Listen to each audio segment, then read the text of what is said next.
everyone, welcome back to my channel.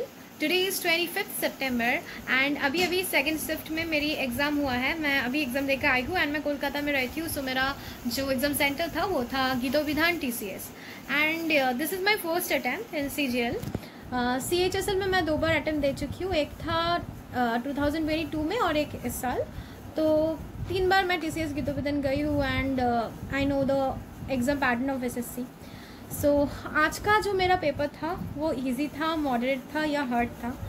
तो मुझे लगा मॉडरेट था. आई थिंक 9 सितंबर से लेकर 13 सितंबर तक इजी था, आई मीन मॉडरेट था. और उसके बाद 18 से लेकर 20 तक थोड़ा हार्ड हो गया था. मतलब हर जगह पे सुनने को मिल रहा था इतना कैलकुलेटिव ऐसा था. और आज का 23rd to 26 I think moderate ही आएगा. सो कल जिसका एग्ज़ाम है 26 सितंबर में, आई थिंक उनका भी ऐसा ही मॉडरेट लेवल रहेगा जहाँ तक आती है. और हाँ, मैं ऐसे बिंदी बांध के गई थी और मैं रुद्राक्ष पहनती. देखो इसमें उन्होंने ये लगा दिया तो मैंने सोचा कि अभी खोलते नहीं, इसे रख देते हैं. तो जहाँ तक आती है GS की बात, तो मैं परमार सर से पढ़ती हूँ. Of course everybody knows. तो sorry guys, sorry, ignore my drama. तो GS में सारे क्वेश्चंस परमार, सारे क्वेश्चंस मीन्स मैं बोल सकती हूँ कि 80% क्वेश्चंस परमार सर का था. मतलब परमार सर का जो स्टूडेंट है जिसने FRB अच्छे से किया, 1 शॉट अच्छे से किया एंड PYQ अच्छे से किया. अगर किसी ने 1 शॉट नहीं भी किया, छोटे मतलब PYQ एंड वो FRB किया एंड बहुत बार रिवाइज किया, so this things are doable. Like मैं कह सकती हूँ कि 20 questions are easily doable and 3-4 जो करंट अफेयर्स का क्वेश्चंस था वो भी आई थिंक ठीक ठाक था. सो GS and GK is fine, but when it comes to myself, I regret myself because I didn't revise those at all. So mine was dull, but I can think the question. And the saddest part is when I was seeing the questions at the time, I just thought ki I knew the answer, but somehow I'm just forgetting, and this is the worst feeling ever. And जब English की बात आती है, English का भी बहुत ठीक था, मॉडरेट था. का एंटोनिम बहुत ज़्यादा था एंड जो PQRS था वो इतना इजी था. आई जस्ट कांट बिलीव कि इतना इजी भी PQRS हो सकता है. एंड एंटोनिम थोड़ा हार्ड था, आई मीन हार्ड था.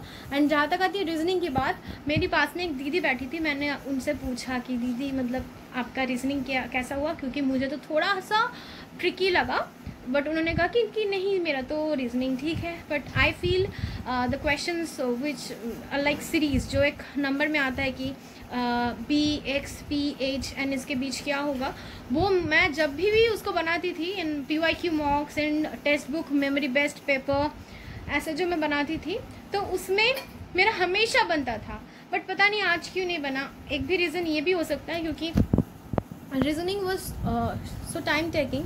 और मैं देख रही थी कि मेरा 19 मिनट हो चुका था. बट मैं GS फर्स्ट में करती हूँ, उसके बाद इंग्लिश करती हूँ एंड रीजनिंग करती हूँ एंड मैथ सबका लास्ट में करती हूँ. सो जब मैं रीजनिंग कर रही थी तब बस 19 मिनट बचा था मैथ्स के लिए. So at the time I just thought कि जल्दी से मैथ्स देख लेते हैं. सो आई थिंक ये मेरा थोड़ा सा पैनिक टाइप हो गई थी. सो इसलिए ऐसा भी हो सकता है कि this question was not made by me. And उसके बाद 3-4 क्वेश्चन ऐसा था, लाइक सीरीज़ वाला क्वेश्चन था. तो उस questions I just leave those questions because this questions are kind of tricky. But you know, if you're getting enough time, I think अभी मैं चाहूँ तो I can solve those questions very easily. But at that time I don't know what happened to me. And when it comes to mathematics was little calculative and थोड़ा सा hard, I mean थोड़ा सा. And when it comes to myself, I'm a student who is doing master in English from RBU. So guys, my strong part is English and somehow reasoning में मुझे सबसे ज़्यादा आता है PYQ मॉक में. But जहाँ तक आती है मैथ की बात, I am really a noob in mathematics. And Aditya Ranjan sir से मैंने कुछ दिन पढ़ी थी. सो डिविजिबिलिटी का क्वेश्चंस थे, परसेंटेज का क्वेश्चंस था, स्पीड एंड डिस्टेंस का क्वेश्चन था, बट टाइम एंड वर्क का कोई क्वेश्चन नहीं था. और DI का क्वेश्चन था, अलजेब्रा का क्वेश्चन था.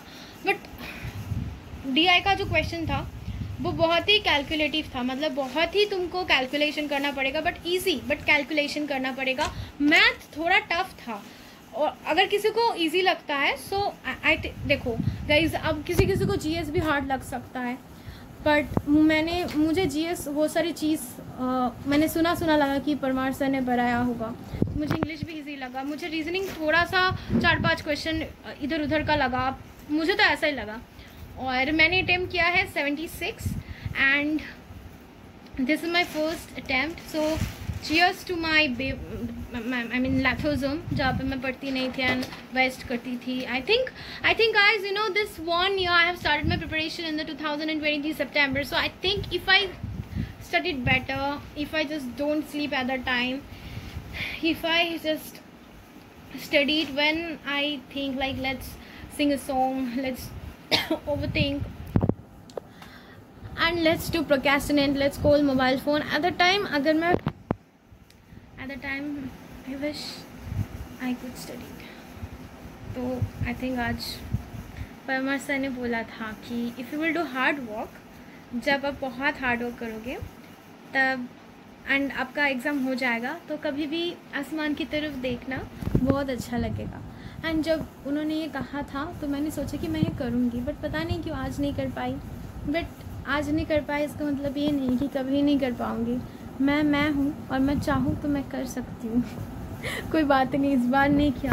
आई don't know what I am saying यार, I think I am little bit dramatic, but जो भी है जैसा भी है मेरा यही था। मैंने 76 अटैम्प्ट किया और तुक्के जहाँ तक की बात आती है तो तुक्के तो बहुत लगाते हैं लोग, मैं भी लगाती हूँ, बट कुछ तुक्के मैंने ऐसे मारा, फिर मैंने सोचा कि यार क्यों करना, मतलब क्यों खेलना है अपने साथ, तो मैंने उसको और 76 ही मैंने अटैम्प्ट किया। और हाँ एक चीज़, परमार सर एक दिन बोल रहे थे कि एक लड़की का उनके पास मैसेज आया था जहाँ पे वो बोल रहे थे कि सर वो हम गए थे और किसी जो इन्विजिलेटर था उन्होंने उस लड़की को मतलब हैरास किया, उनको बुरा टच किया and she was totally uncomfortable.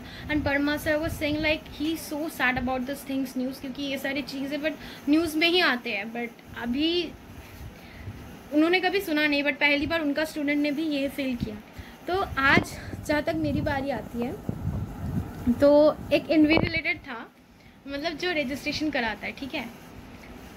तो अचानक से वो मेरे साथ अच्छे से बिहेव करने लगा एंड मैंने सोचा कि यार क्या हो रहा है, मेरा नाम पूछ रहा था, फिर मेरा मम्मी का नाम वो ऐसे गिन रहा था, मेरा जो वो होता है एक छोटा एडमिट कार्ड मिलता है जब आप जाते हो ना, उसमें कुछ लिखना पड़ता है, सो वो पढ़ रहा था। मुझे बहुत बात कर रहा था, सारे स्टूडेंट्स खड़े थे, फिर मुझसे बात कर रहे थे और मैंने सोचा कि यार मतलब मैं फिर सोचने लगी कि यार क्या परमार सर का वो स्टूडेंट, वो मतलब जिसके साथ ऐसा मेरे साथ भी क्या कुछ ऐसा हो सकता है, क्या वो मेरे साथ कुछ ऐसा मतलब मुझे कुछ हरास करेगा।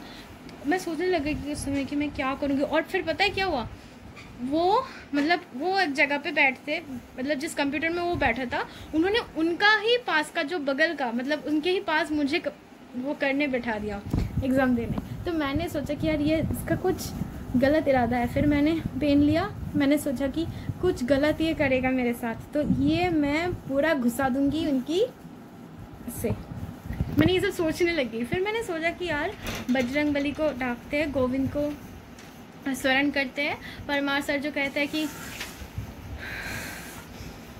Dip inhalation and deep exhalation, खैर छोड़िए, परमार सर तभी क्लास नहीं लेते हैं, मुझे बहुत गुस्सा होता है एंड यही बात, तो यही था। बट गाइस जिसका कल एग्ज़ाम है मैं यही बोलना चाहूँगी कि यार कुछ आई थिंक जिनका अच्छा हुआ है जस्ट टेक ब्रेथ, अच्छा ही होगा आपका। एंड जिनका हुआ नहीं है कुछ भी, उनका तो कुछ भी नहीं होगा। आपको लग सकता है कि आप इस समय से लेकर कल तक कुछ पढ़ सकते हैं, कर सकते हैं, बट बिलीव में आप नहीं कर सकते। मतलब मैं इतना नेगेटिव क्यों हो रही हूँ, आप कर सकते हो, आप चाहो तो आप पर्वत भी उठा सकते हो, आप चाहो तो आप कुछ भी कर सकते हो, आप कुछ भी कर सकते हो, हाँ कुछ भी। मैं क्या बोल रही हूँ। Okay guys, so bye and take care and हाँ, और एक क्वेश्चन आता है कि टेक्स्ट बुक का मेमोरी बेस्ड पेपर में से कितना आया। तो जहाँ तक आती है टेक्स्ट बुक, तो मैं एक वीडियो बनाऊंगी जहाँ पे मैं बोलूँगी मैं लाइव अटेम्प्ट करूंगी आज का पेपर। आई थिंक अभी भी अवेलेबल नहीं हुआ है। एंड आप लोगों को मैं बताऊंगी कि टेक्स्ट बुक का मेमोरी बेस्ड पेपर से आता है कि नहीं। मैं कुछ देर बाद ही अपलोड करूंगी। और टेक्स्ट बुक का मेमोरी बेस्ड जो पेपर था उसमें रीजनिंग बहुत ईजी था, बहुत, मतलब मेरा सारे 50 में 50 आ रहे थे, बट इधर रीजनिंग टफ था। जहाँ तक आती है जीएस की बात, वो भी ईजी था, मतलब नहीं, वो भी एक्चुअली क्या है ना, टेक्स्ट बुक जब यही सवाल मैं भी कमेंट में करती रहती थी, एक अजीब सा फील आती थी कि कोई रिप्लाई क्यों नहीं कर पा रहा है। बट आज मैं फील कर सकती हूँ कि जिनसे मैं ये पूछती थी, जैसे यूट्यूबर से कि टेक्स्ट बुक से मेमोरी बेस्ड पेपर से आता है कि नहीं, वो क्यों आंसर नहीं कर पाते।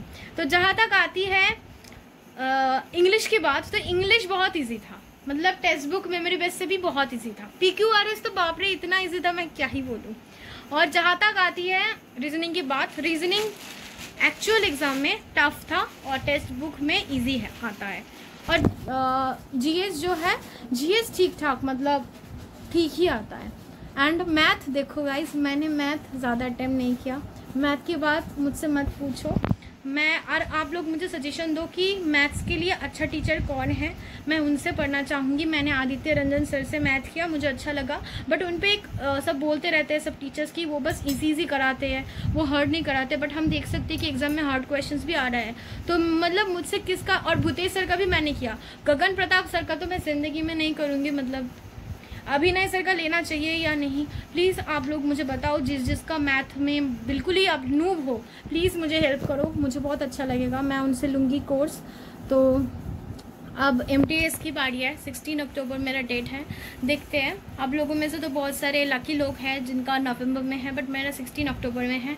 देखते हैं कि 16 अक्टूबर को मैं परमार सर की जो बात देखी, आसमान की तरफ देखो एंड खुश हो जाओगे, वो होता है कि नहीं। And love you guys and I wish जो एग्ज़ाम देने वाले हैं उनका एग्ज़ाम अच्छा हो।